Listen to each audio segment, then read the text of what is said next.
Yeah, all right. So we've been sitting for a while, and so I'm wondering, like, is what people need now like a lecture? How about a nice lecture, everybody? Would you like a lecture? But I'm not really quite sure what else to do. I mean, I could do my little dance, you know, and entertain you for a while, or we could all do that. But maybe I'll say some things, and then maybe something else will happen. Yeah. You could lecture for a long time. Yeah, all right.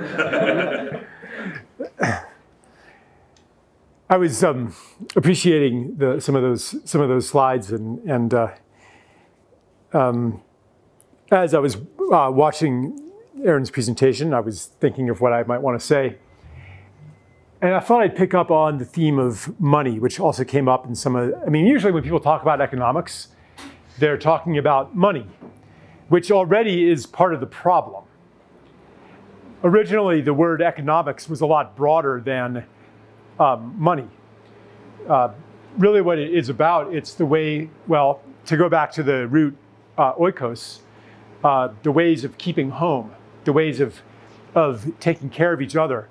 Or you could say the ways that human beings connect gifts and needs, the ways that human beings coordinate labor and creativity, and make collective decisions about what to create, how to use resources, and how to relate to the human and other than human world.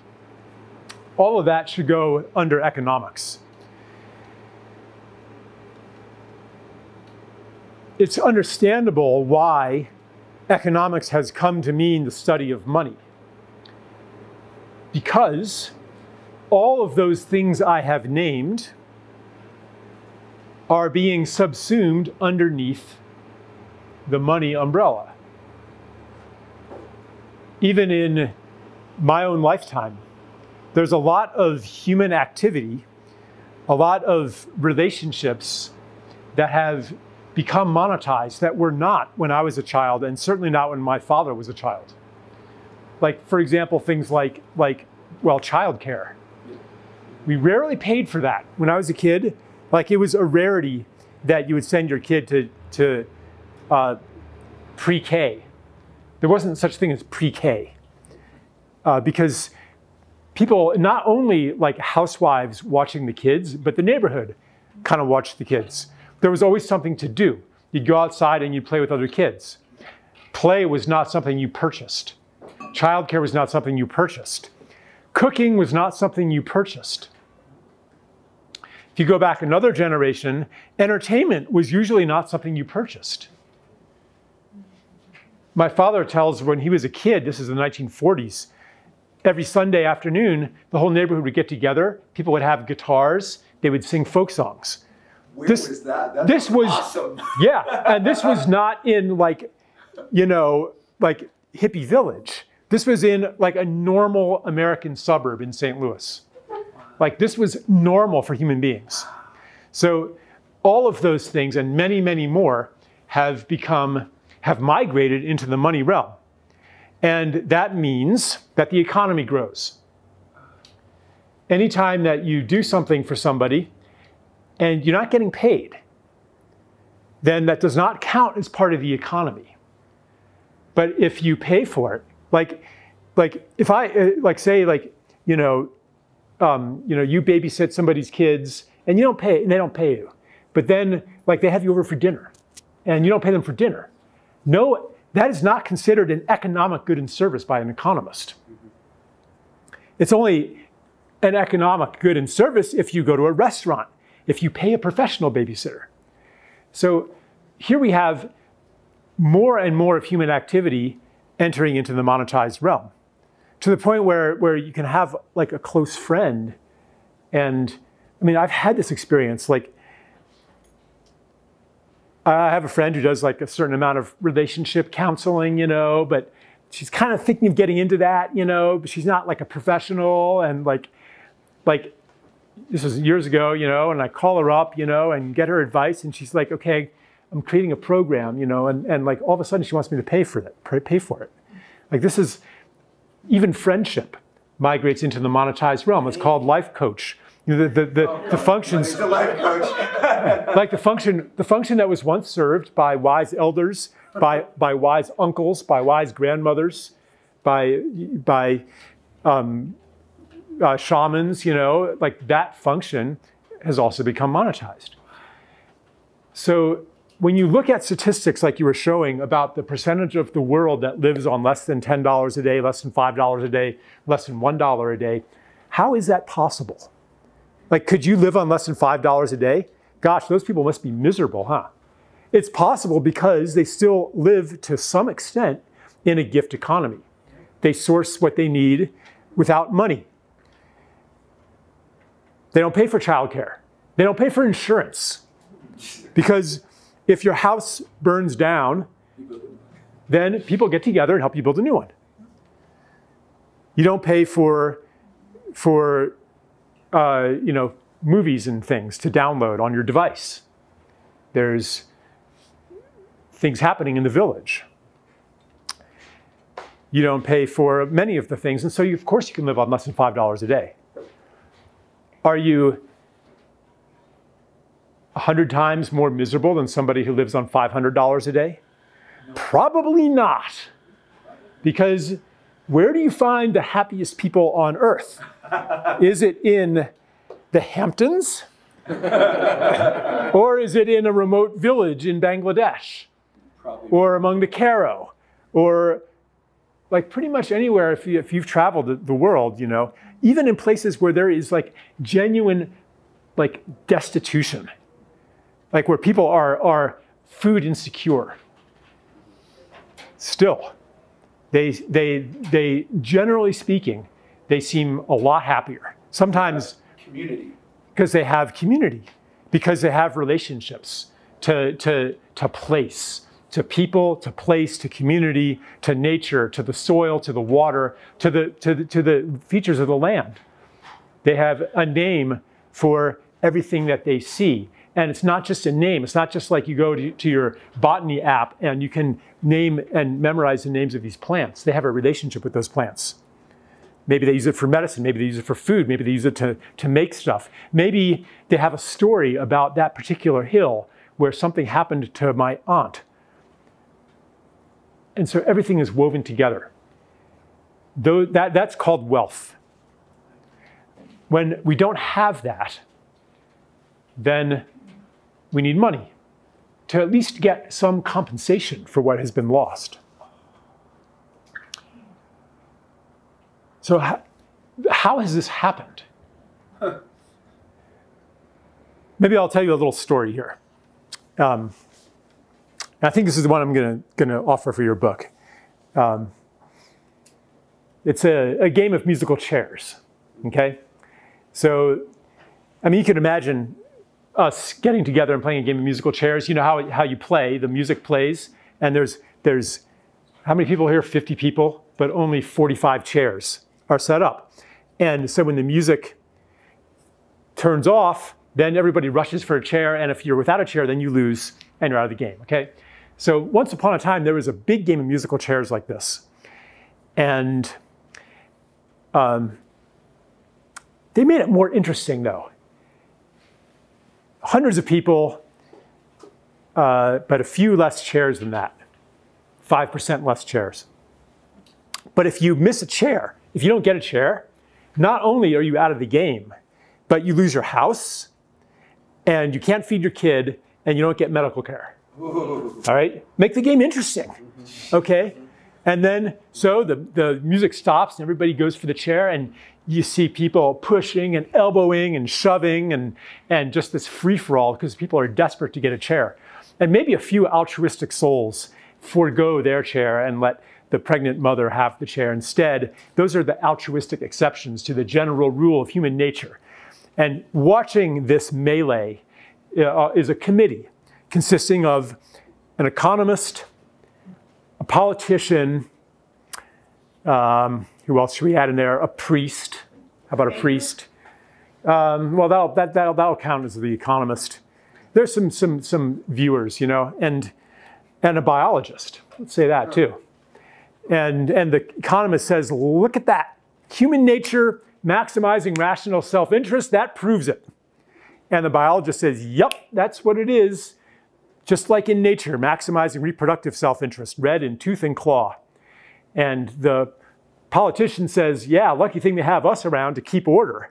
Otherwise, they'd tear themselves apart. We make some rules, at least, that they can't kill each other for the chairs. And the priest says, yeah, you know what? I'm going to go in there and convince them to be nicer to each other. Instill some morality. What nobody is asking, and what we have to ask, is who decided that there were going to be less chairs than there are people? And this translates into the debt question, because if you haven't noticed, our current economy looks very much like that game of musical chairs. And it doesn't matter how, yeah, I mean, you can be a nice person and forego your chair and be really generous and support others and not try to exploit them. But then you end up without a chair. You end up without the ability to make a living, to pay for food, to pay for all the things that are no longer provided by a gift economy. So this obviously does not serve the people who are left out. It does not serve the people who are desperately striving to keep their heads above water and make their debt payments. And ironically, it doesn't even serve the people at the top of the pyramid. They get a substitute for real wealth. If that's all there is, then yeah, you're better off at the top of the pyramid than at the bottom. But does it have to be a pyramid? What happens if you organize the game differently? What if you have an equal number of chairs as people? Then there's still maybe some competition. Maybe some of the chairs are more comfortable for some people than others. Some are higher. Some are good for people with long legs, you know. So people like different chairs. There's some trade. There might still be some competition, but it won't be baked into the rules of the game like it is now. And it's simply because of the way that money is created as interest-bearing debt, which means, as I think you were saying, means there's always more money than there is debt because it's lent into existence. More debt than money, that's what I said. We got it. More debt than there is money. And I don't know, it feels like a bit too lectury to explain that. People used to have no idea, and now it's pretty well known how money is created. So I'm not going to really bother to go through that whole process. But basically what it means is that we're always in competition with each other for never enough money. So I'd like to talk about reversing that, and also to make it maybe appropriate, like relevant on a local level, not just on a systems level. On a systems level, I mean, we could talk about negative interest systems. We could talk about other monetary systems that are not created as interest-bearing debt. And there's like all kinds of details that are not interesting to everybody here. So I'm probably not going to talk about them a lot. But you know, for negative interest systems, there's a problem with centralized control. And anyway, it's a rather long discussion. But I do want to talk about reversing this progression of life into money, of relationships into services, and of nature into products that has been going on for a very long time. And that is, I'll relate that to the game of musical chairs. Because money is lent into existence. If I'm a bank, who am I going to lend money to? Am I going to lend it to Josie, who wants to start a revolution roll call? And I'm like, okay, that sounds beautiful, Josie. So you want $500,000? What's your business plan to pay me back? Are you going to be charging people a lot of money for a revolution roll call? You know, it sounds great, but you know, how are you going to pay me back? Don't have a business plan. Okay, you know, sorry, I guess I really can't lend you that money, even though I'd like to, because the bank has got to make a profit. I'm in competition with other banks, and there's regulators looking over my shoulder, et cetera, et cetera. And ultimately, it goes down to we're all compete. Like, this bank is not alone in competing for never enough money. Sorry. Instead, I will find someone else. Like Greg, yeah? Like, maybe you have a business plan, which is, you know, like, there's this wetlands out there, and I'm gonna pave it over and build a strip mall. And I'm like, let me see your business plan. And you show me the numbers, I'm like, yeah, that looks pretty good. There's money in that. And you're like, maybe you're even like, you know, Charles, I really don't want to do that, but you know, my other business plan didn't get a loan, so here we are. And so, okay, so basically, here's the general principle. I, the bank, or really the entire financial system in aggregate, will lend money to those investments that are going to be able to pay them back, that are going to be able to generate even more money. And that's how the whole system works. More and more money has to be lent into existence to pay back the interest on the previously lent money, which means the economy has to grow and grow and grow forever. The economy has to grow forever, otherwise it stops working. And when it stops working, you get defaults, you get depression, you get economic depression, you get layoffs, you get investment freezing up. So the government is under huge pressure to maintain a positive rate of return on capital. They set up the whole system to facilitate people like me lending money to people like Greg. Yeah. And so that's how the game of musical chairs is related to endless growth. And that is why, over the course of my lifetime, more and more has entered the money realm.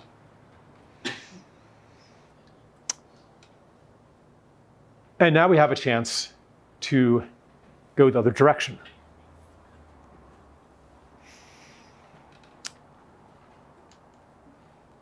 To reclaim life from money.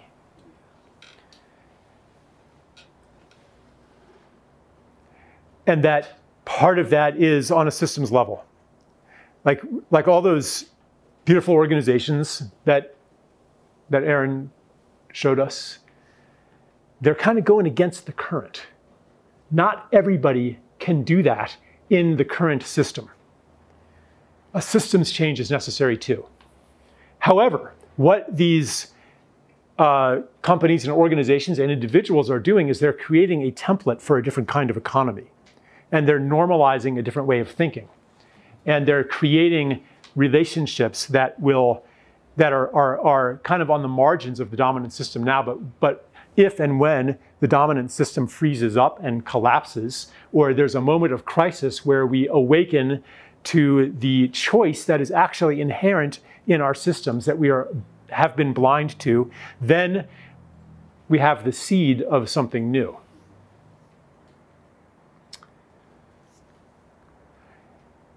And so I see in Boulder, just from, you know, I've had a bunch of visits here, you know, and I know that there's a lot of that actually going on. People rebuilding structures of reciprocity, rebuilding systems of gift, rebuilding community. People who, in one way or another, are doing things for each other, and it's not because they're being paid to. This is a form, you could even call it a form of investment, called generosity, which is one of the two elements of gift economy. One element is generosity, the other element is gratitude.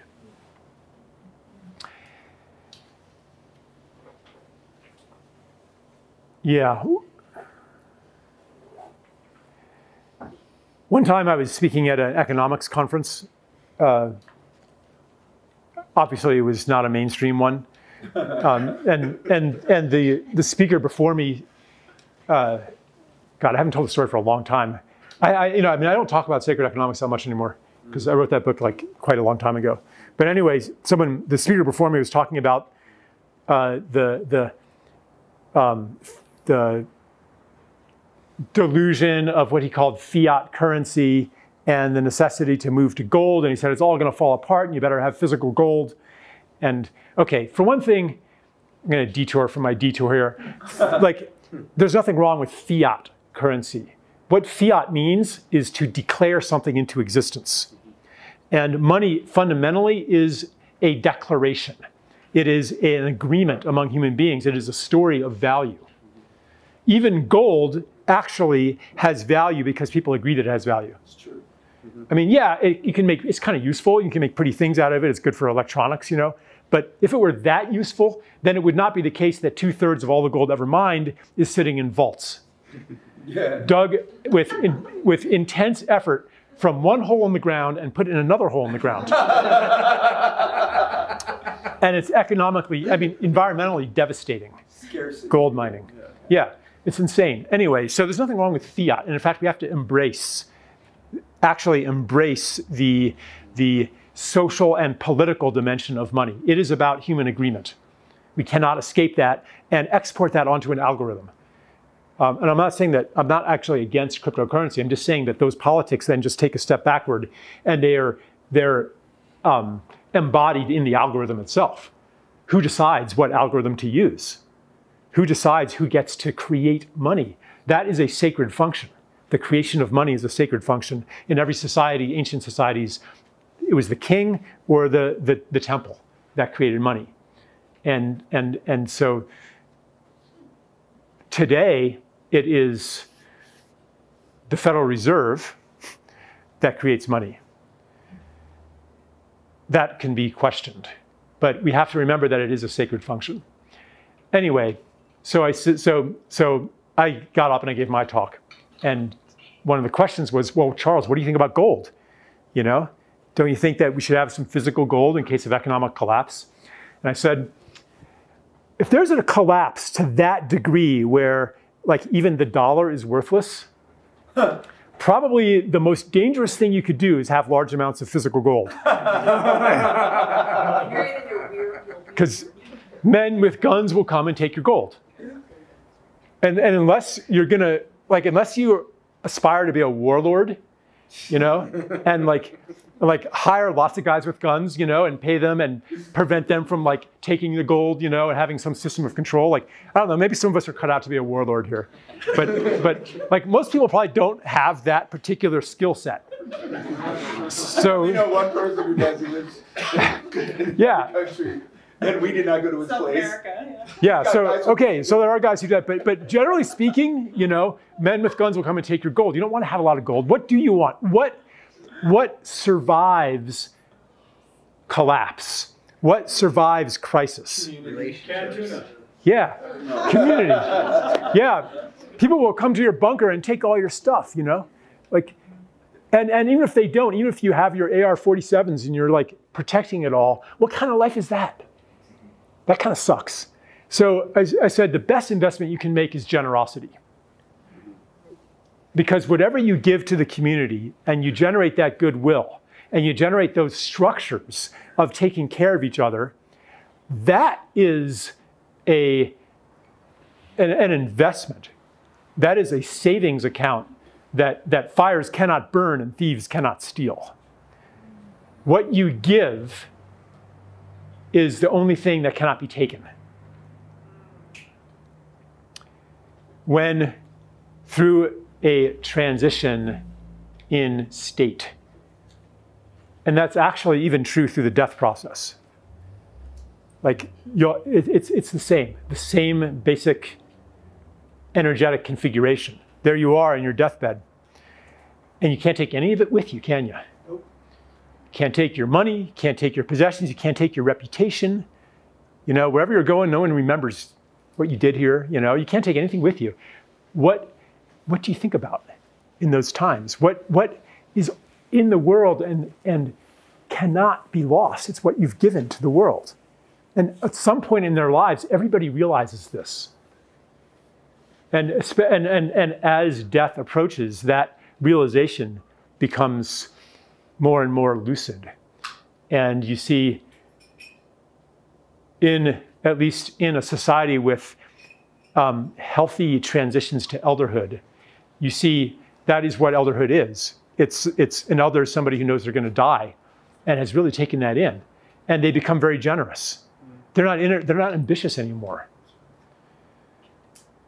And so there you are on your deathbed, and everything that you've given, that's where your joy is. And in some sense, then you could have, teachings of heaven or karma or something where in fact you do kind of take it into the next existence. But anyway, if we are facing a time of turbulence, and I think we are, where everything that had seemed reliable is proven to be a mirage. And it can happen. Wealth can evaporate overnight. Or it can be confiscated. It can disappear in many ways. Then what do you have? How do you be resilient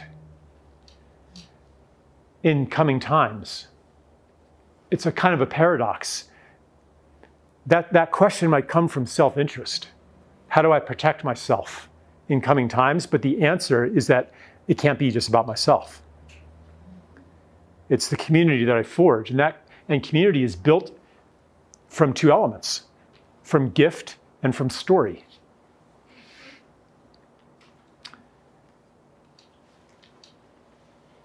And I would like to see this realization take hold, just as it does in a person approaching death, where you understand now what's important.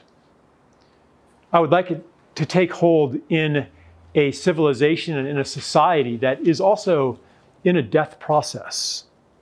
And I'm not saying that civilization is going to go extinct, but it's a metamorphosis. What is ending is society as we know it, potentially. It's actually to think that it was inevitable, that we would transition to a more beautiful world, because the crises would converge and birth us into a new world through a process of collapse and rebirth, like a birth process, expulsion from the womb. And now I come to think that it's more of a series of choices, of intensifying severity of conditions, where it's like an addict on the downward spiral. When does he hit bottom? For one person, it might be when his wife runs out, leaves him. For another person, it might be when he gets sent to prison. For another person, it might be like not until he ends up in the hospital. And for some people, they're still smoking cigarettes through their tracheostomy tube. That's how addicted they are. Like, where do you hit bottom? Like, there's a series of choices here. So what I can say, I will not say that crisis and collapse are going to save us. Save us from what? Save us from our choice? Save us from our agency? No. But they bear a gift. And the gift is that they illuminate choice. They give us an opportunity to choose consciously, to say, wow, we've been going in this direction blindly. This direction of phony wealth, this direction of monetization, this direction of domination of nature. And we were blind to it, but now we see. And we have an opportunity to take a different direction. And so this is the significance of the work of a lot of people in this room. You're showing what that alternative choice could be by example. What it could be for agriculture. When the crisis lands and there's this moment of this is not working, there's something else that has been developed on the margins and that is now ready. And you could say the same thing about education, the same thing about healthcare. Like, I'm sure many people in this room are creating the seeds of a future world. These are elements of a different timeline than the one that we are on, that shows itself into our timeline.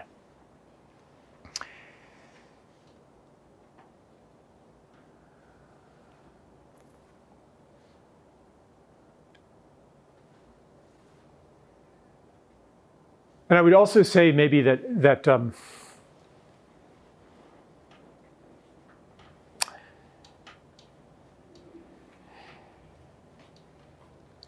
in a way, money has served us well. Money as we know it. Money as created by interest-bearing debt, generating competition, compelling growth. It has suited humanity in a growth phase. And we've been, as a civilization, we've been like children, growing up, developing our gifts, taking from the mother, which is normal for a child to take without question from the mother.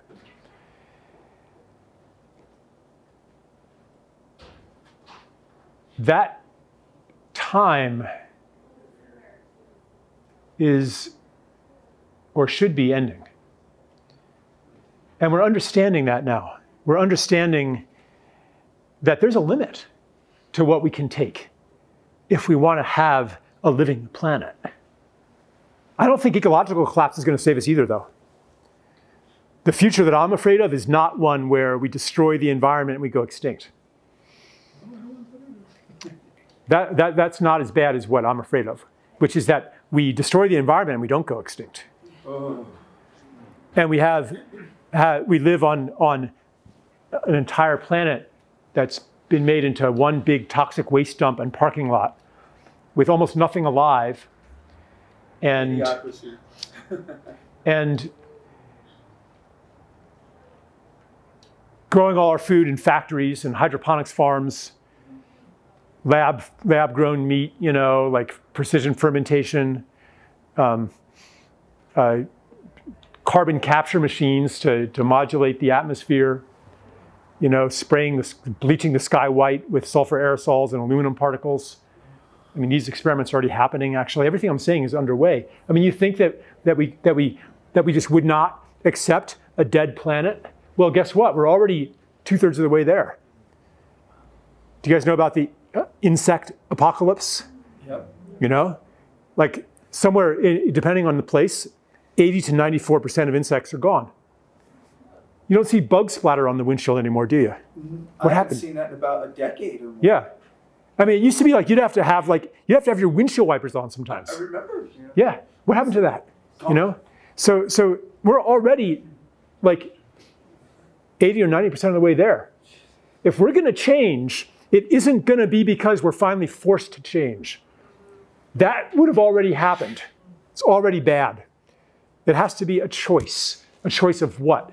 A choice that we're going to live on a living planet. We're going to devote our society to beauty instead of growth, to cooperation instead of domination. It's a choice.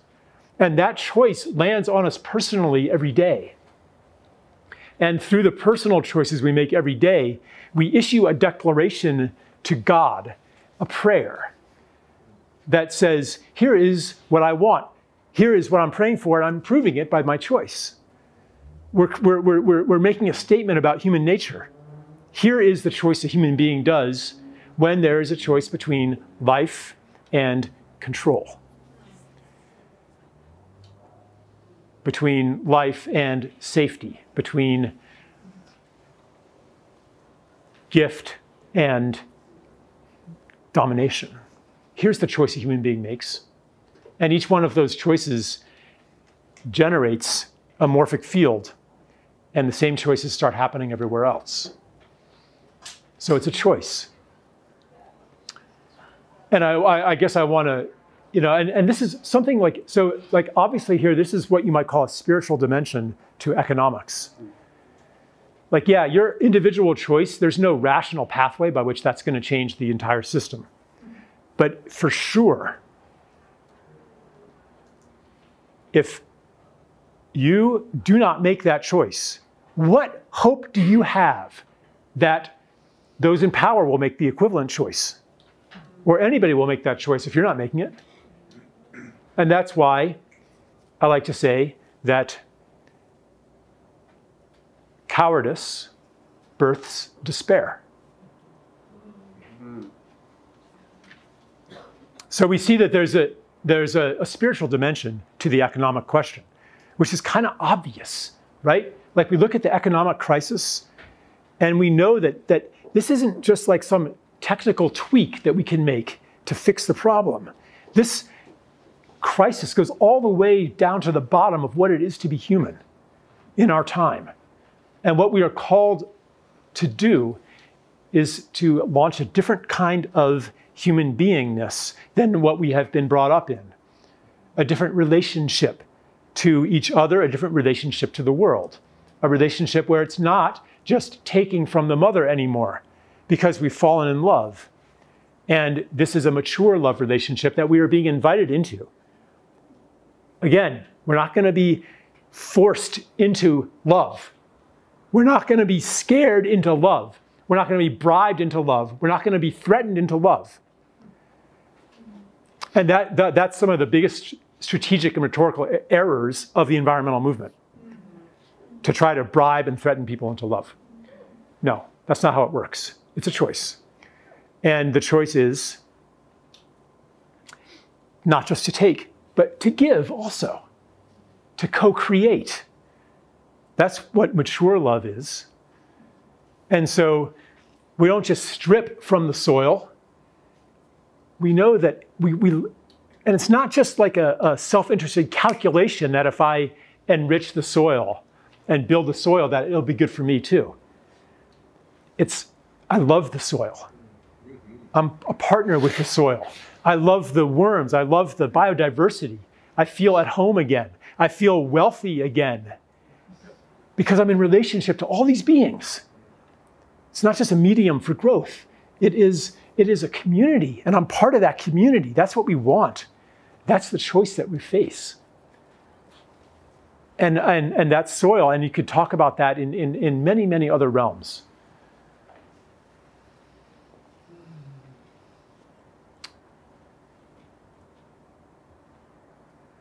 So I'll leave it up to each of you to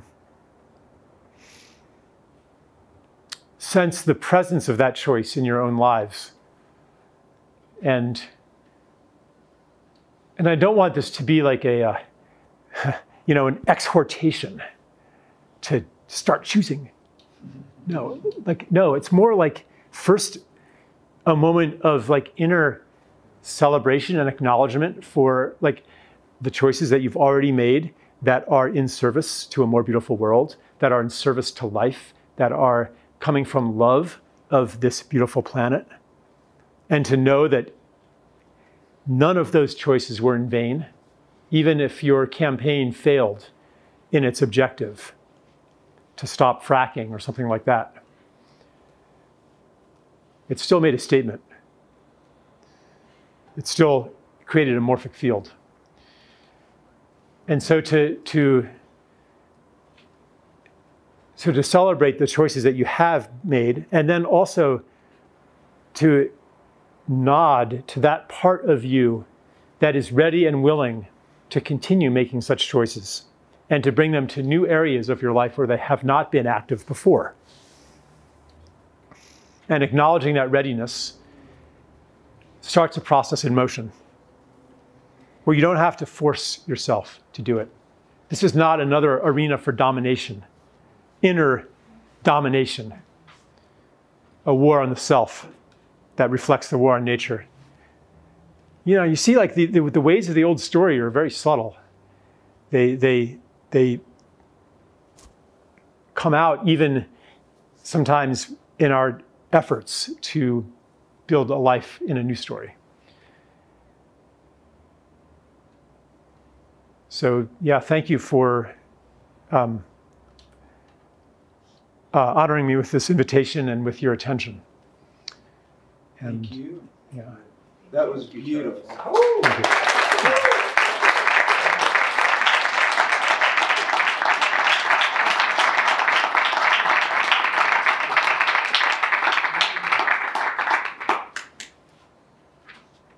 I like the invitation. In my mind, right before you said, I said, it's an invitation. And you make a choice. And more of us are choosing. Yeah, and one way to help that choice along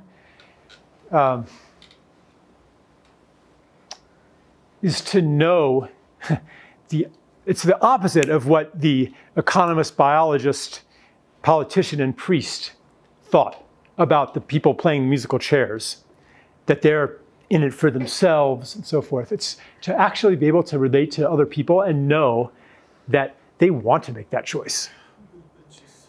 And maybe it's hard. Maybe they're scared. Maybe they have other habits. Maybe they've been indoctrinated in ways that make that choice seem naive or irresponsible. But if you can hold that knowing that I know who you really are. You're somebody who's here for the same reason I am. We're here in service to life. I know you. And I will remind you, and I will create opportunities for you to exercise that choice. Then we become powerful. That's a totally different kind of leadership than control-based leadership.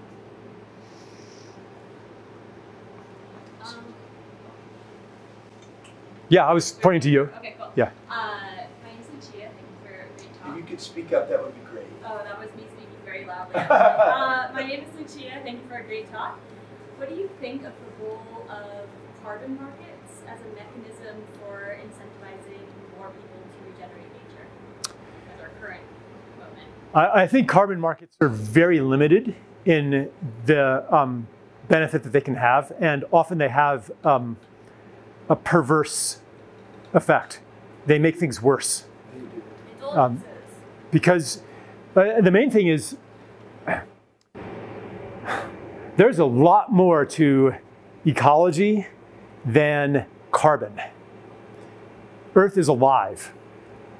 And when we destroy her organs, we destroy the planet's ability to maintain a healthy climate, a stable climate. And so like a lot of what happens now in the name of reducing carbon emissions is to destroy ecosystems through a vast expansion of mining for the materials to make wind turbines and batteries. They're chopping down forests. And yeah. Did you see in Scotland? They chopped it down like tens of thousands of trees. You're like, what? Yeah. Yeah. What? Right. Yeah, I met a woman, she was Romanian. And she grew up in Romania, then lived in the US, and then went back to Romania to visit, she became curious about her ancestry, visited her grandmother. And Romania has some of the only old growth forests in Europe. And the logging truck after logging truck after logging truck, destroying the entire thing, it just broke her heart. And then she tried to find out where they're going. They were going to wood chipping factories to make pellets to feed to converted coal-powered power plants that then got carbon credits. Oh my God.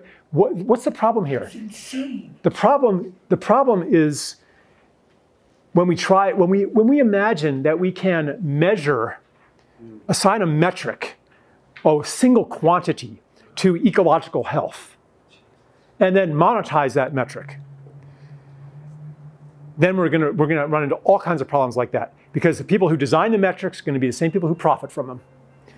And we have to understand that nature is sacred, and we cannot simply value it by its carbon sequestration capacity. Now that said, there are people who can kind of game the system and get funding to do really great stuff using carbon markets and carbon credits. So I'm not going to say don't sully your hands with, engaging the mainstream system. I think there's good arguments to be made for working in the system, working outside the system. It's not cut and dried. And so some people are really doing good things, like funding regenerative agriculture building soil, getting carbon credits for that. So, but then there's people who are gaming the system, like planting fast-growing trees that get carbon credits really fast, but then deplete the groundwater and create a desert. And the soil. And the soil, yeah. So, yeah. Yeah. So Charles, I'm curious, I think more and more people are aware of the stressors on our planet and on our society and for their own children, their own lives, right? So there's a lot of wealth generated by this system. How could you imagine some of that wealth being channeled to accelerate, to fertilize things embedded more in the gift and what you're talking about? Or is the shadow of it so big that it can't actually work that way? You can't use top-down money to foster. Oh, you definitely can. Okay, so how could you imagine that happening? The fallacy would be to say, I'm going to make lots and lots of money so I can give it away. Yeah. That's robbing Peter to pay Paul. Yeah. But a lot of people, they have inherited vast quantities of money from their ancestors or from an earlier time in their life. And then they have a change of heart. Mm-hmm. And those people are crucial, I think, to the transition. They're because they can fund an awful lot of beautiful work. So what would you want them to be? Are there specific principles or things that you want to be funding, especially around the gift and when you get into the sacred economics? Yeah, there's what I would like to see, and this actually has difficulty fitting into tax law and stuff like that, and the laws around philanthropy, but just to directly fund people who are working in the field, who are reintroducing beavers, and not only not getting paid for it, but using their own money to support their hobby of ecosystem restoration. People who are doing social and environmental repair, and incredible work, and they're not applying for grants. They're too busy actually doing stuff.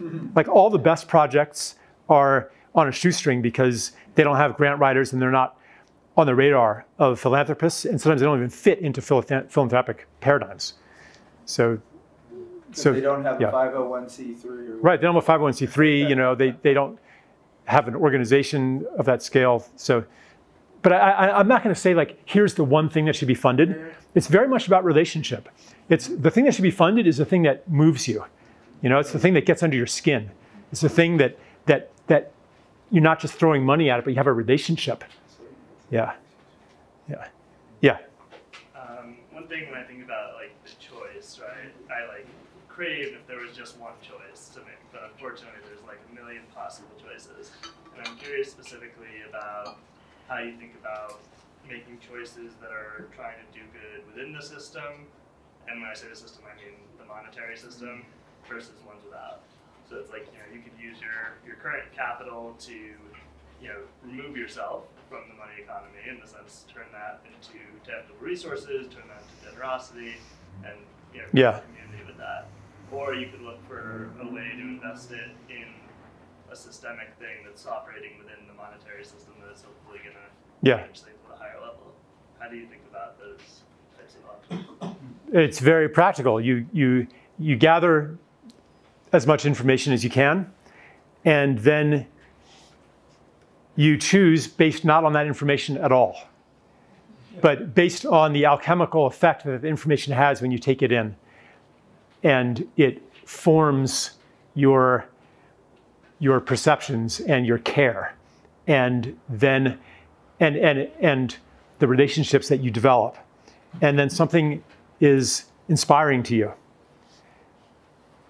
Your rational mind may be able to say, yes, the reason that is inspiring is because I understand the hydrological effects of healthy forests, and therefore I'm excited about this project to restore, forest watersheds. Okay, maybe, but maybe what inspires you and excites you and moves your care is something that your rational mind cannot say why it's important. But you trust that once that information feeds in, and you're open to seeing things that maybe you had been blind to before, Like it's that kind of humility actually that creates the conditions for you to make wise choices that then lead to a fulfilled life. Yeah, so it's really a body function. Yeah. I'm getting kind of tired, guys. And I think a lot of people are also.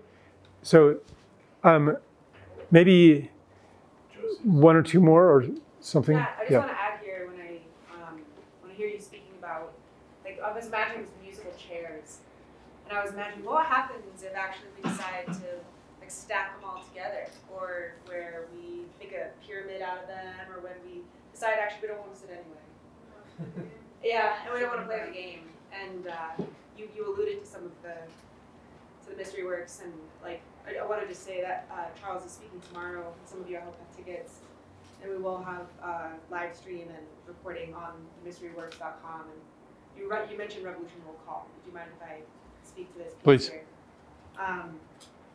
That as it's called, the mystery works. Like, there's a way that life's intelligence is animating us in ways that the system doesn't really understand. That has us actually quite unpredictable, where the intelligence isn't artificial but quite real, and quite relational. And some of the core function of Revolution Roll Call and the mystery works is actually an animation of a seed long planted by Charles, actually not far from me at the Integral Center, and that was the thing. That there is a more beautiful way, and of course, every part of us says, yeah, of course. But to actually have the courage to create that world, like you're saying, is in relationship, is in love, is in the reconnaissance, is in actually making family again, so that we can create our own like substrate, actually soil, for life to do that inoculation thing she does, that inoculation, where actually there's really mysterious forces that are actually in support of the kind of work that saves life. And that regenerates it. And so, in the spirit of that work, the mystery works. And yeah, the Revolution Roll Call is happening in May, just next door here. And I just want to thank you, Charles, for speaking to that piece about it's like what actually lights you up, and trusting like desire is the choice of choice.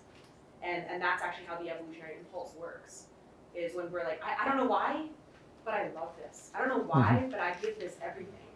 And actually trusting that and finding a place where we can weave that together and discover an intelligence that arises only from the immanent collective, like the immanence of the collective. So all of you who are doing that work, and Charles for doing that work, Yeah. And we roll. Yeah. I don't know why, but I love this. That's life speaking. Life knows what to do. And we are life. Like fundamentally, who are you? You're life. You're life in this human form. Yeah. Yeah, I just want to mention I did bring some books. And Aaron, you have a Square reader. You can pay whatever price feels right to you. Could be the cover price. For these books, mine anyway. Could be the cover price, could be another amount, more or less, whatever feels good to you in your particular financial situation. Question? Yeah. Yeah. First, I'd just like to thank you for your time. You've like really palpable passion in how you speak about the specific things you choose, which is really cool to see. I guess I'd like to know your perspective on what I see to be a problem. I have a lot of respect for the idea of embracing morality on an individual scale and choosing life, and choosing generosity is something that I think in your musical chair analogy makes sense for maybe a small number of people. And then as societal pressures maybe make a larger number of people understand that maybe they don't want to choose a chair anymore, maybe they want to build their chairs into a pyramid, I think that there is a large number of those people who are choosing to sit in a chair maybe don't have the ability to make that choice. And it might be from an economic standpoint, it might be from the way that they're raised societally. But I think that from an earth science standpoint, there's only so much fresh water that can melt from Greenland before the oceanic gyres freeze, and the ability for everyone to get to that place before it's too late is, I don't know, it feels, Yeah. it feels questionable. So I'm not offering, you know, gift economy and generosity as an alternative to working on a systems level. Like, what makes you come alive? What makes you say, I love this and I don't know why? It could be work that we recognize as political. Another thing, there's one more thing I want to say about that. But I forgot what it was. Dang it. Build up the political though, and this imminence of the collective. I love your work. I'm always super inspired by it. More beautiful world. Oh my God.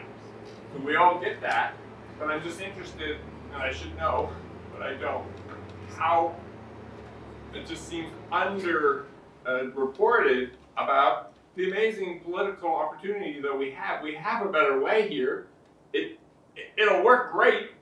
So how do you feel about us banding together and, you know, making it happen in democracy? Well, to the extent that we have a democracy, which is not much, but again, like again, it's the same thing where in a moment of crisis and breakdown, there's a window of opportunity to really change things, and I think that is coming. Not sure if it's really going to be mature in 2024 yet, but by 2028. I think that a lot of our conventional wisdom could be obsolete. So yes. Yeah, ultimately this will have a political expression. It has to. It's not just about, you know, individual stuff, but the individual stuff is more powerful than we recognize, because causality does not work the way we were taught it works. We were taught it works when a force pushes on a mass. That is Newtonian causality. And that mindset is itself very deep in the core of the mythology of civilization, which is about mustering increasing amounts of force to be able to move, dominate, control more and more things in nature. That's what progress, technological progress, has been. But it's based on a very limited understanding of change and of reality. Things can happen.